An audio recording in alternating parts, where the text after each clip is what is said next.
이해할 수 없을 겁니다.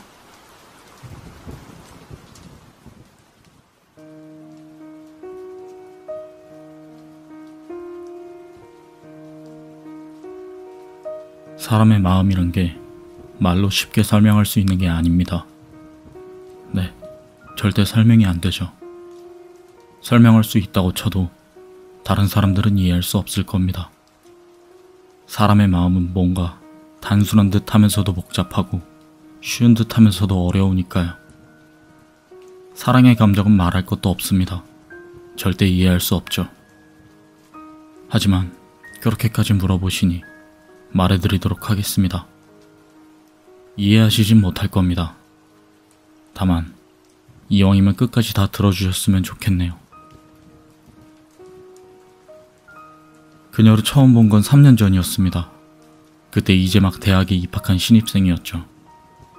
그녀를 처음 본 그 순간부터 사랑의 감정을 느낄 수 있었습니다. 아니, 첫눈에 반했다 라는 것과는 조금 다릅니다. 갈망. 그래, 갈망에 가까운 감정이었죠. 그녀를 가지고 싶다라는 단순한 마음이 아니었습니다. 무슨 일이 있어도 그녀는 내 것이어야만 한다 라는 느낌이었죠. 그녀를 보고 있지 않은 시간 동안 저는 지독한 갈증을 느껴야만 했습니다. 아시겠습니까? 도저히 견딜 수 없는 갈증인 겁니다.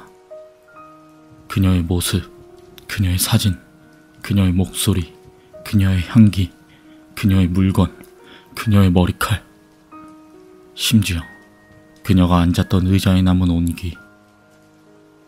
오로지 이런 것들만이 제 갈증을 해소해 주었습니다. 그녀와 관련된 것들 외에는 그 어떤 것도 해소해 주지 못하는 갈증. 그렇습니다. 그녀는 저에게 있어 사막의 오아시스보다 더 큰 존재인 겁니다. 재미있는 건 그녀가 절 미워한다고 해서 마음이 사그라들지 않았습니다. 아니, 오히려 그녀가 저에게서 멀어지려 하고 도망치려 하면 할수록 커져갔죠. 전 그녀에게 사랑받고 싶은 게 아니었으니까요. 전 그저 그녀를 가지고 싶었습니다. 어항 속에 있는 금붕어가 손을 피해 요리조리 도망치면 오히려 열정적으로 손을 휘저어 금붕어를 움켜쥐고야 마는 어린아이처럼 그녀가 도망칠수록 저의 집착은 강해졌던 겁니다.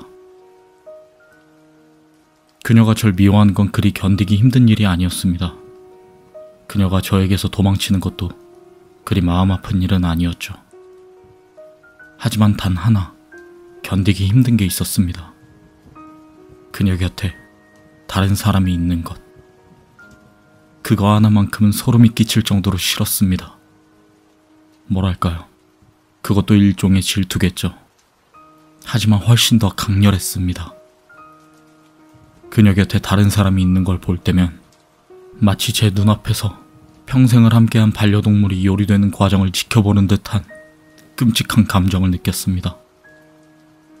그렇기 때문에 그녀 곁에 그 누구도 접근하지 못하도록 노력했죠. 그녀의 애인, 이성 친구는 물론 동창이나 심지어 가족들까지. 방법이야 여러 가지였지만 역시 가장 효과가 좋은 건 그들에게 저와 비슷한 감정을 느끼게 해주는 것이었습니다. 죽은 동물들을 택배로 보내는 게 가장 쉽고 빨랐습니다. 길고양이나 비둘기가 구하기 쉬웠지만 가끔은 진짜 그들의 애완동물을 사용했습니다. 힘들고 번거로운 일이었지만 그녀 곁에서 사람들이 하나둘 떠나는 걸 보면 엄청난 보람을 느꼈습니다. 결국 그녀의 부모에게서 그녀를 떨어뜨려 놓는 건 실패했지만요. 제가 그녀를 설득할 수 있을 거란 기대는 애당초 하지 않았습니다. 몇 번이나 얘기했지만 사랑의 마음은 타인이 이해할 수 있는 게 아니니까요. 오랜 시간 동안의 숨바꼭질 끝에 경찰들을 모두 따돌리고 그녀를 제 은신처로 데려왔을 때 그녀에게 애원하지도 협박하지도 않았던 게 그런 이유에서였습니다. 의자에 묶인 채 눈물을 흘리는 그녀를 보며 전 생각에 잠겼습니다. 그녀가 내 앞에 있는 이 순간이 그리 오래 유지되지 못할 건 분명했습니다. 길어야 며칠, 아니 어쩌면 고작 몇 분일 수도 있었습니다. 당장이라도 문을 부수고 경찰들이 뛰어들어올 수도 있는 상황이었죠. 경찰에게 붙잡히는 것보다 그녀를 빼앗긴다는 게 더 견딜 수 없었습니다. 죽으면 죽었지, 이제 더 이상 그녀를 빼앗기고 싶지 않았죠. 그 마음이 어느 때보다도 강렬하게 저의 모든 것을 지배했습니다. 그 상황에서 전 결국 결정을 내리고 만 겁니다. 그녀의 머리칼부터 시작해서 그녀의 피부와 그 안을 흐르는 피, 작은 뼈 한 조각까지 그녀의 몸을 이루고 있는 모든 걸 다 제가 가지기로 말이죠. 정말 열심히 노력했지만 80% 정도만 성공했습니다. 시간이 좀 더 있었다면 그녀의 전부를 온전히 가질 수 있었을 텐데. 네, 제가 후회하는 것이 하나 있다면 바로 그겁니다. 역시 무슨 짓을 해서든 다 먹어치워야 했어요. 가능하면 지금이라도 기회를 주신다면 좋겠네요. 마침 배가 고프거든요. 의자에 결박된 채 열심히 이야기하던 남자는 대답을 기다리는 듯 건너편에 앉은 형사를 바라보았다. 어려울까요? 이죽거리는 그 말에 형사는 더 이상 참지 못하고 남자의 얼굴에 주먹을 날렸다. 제가 말씀드렸죠. 남자는 입안의 상처를 혀로 몇 번 쓸어보고는 말을 이었다.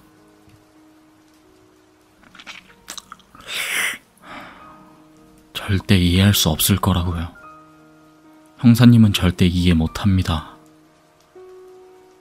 형사의 침묵에 남자는 웃으며 말을 이었다. 끝까지 들어주신다고 하셨으니 마저 이야기하겠습니다. 전 절대 후회하지 않습니다. 이것으로 전 완벽하게 그녀를 소유하게 된 겁니다. 이대로 평생 감옥에서 썩어도 상관없습니다. 단 하나 아쉬운 건 그녀의 몸을 다 먹지 못하고 이 세상에 남긴다는 것뿐입니다. 형사는 여전히 침묵하고 있었다. 남자는 눈을 지그시 감고는 느긋하게 말했다. 감옥에 쳐넣건 얼굴에 발길질을 하건 아님 사형대에 올리건 마음대로 해보십시오. 말했듯이 무슨 짓을 해도 현실은 변하지 않습니다. 그녀는 이제 제 몸 안에 있고 그건 절대로 되돌릴 수 없습니다. 알겠습니까?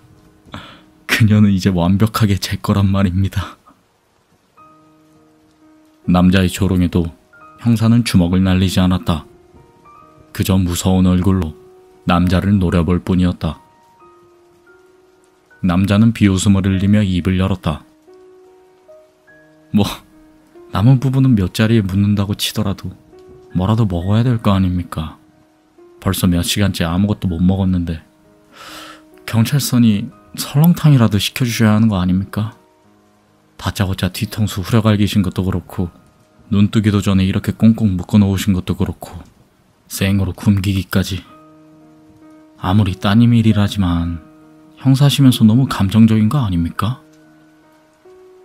형사는 잠시 심호흡을 하고는 천천히 입을 열었다. 들렸어. 우선 여긴 경찰서가 아니야. 우리 집 지하실이지. 그리고 또 하나 덧붙이자면 네가 한 말 중 한 가지는 이해할 수 있을 것 같아. 고개를 갸웃거리는 남자를 보며 형사는 아래에 있던 공구상자를 테이블 위로 올렸다.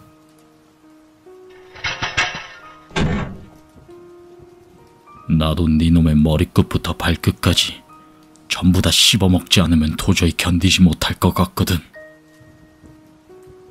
남자의 얼굴에 당혹감이 비춰질 때 형사가 한마디 덧붙였다. 내 장담하건대 네 놈 무덤엔 아무것도 묻지 못할 거다.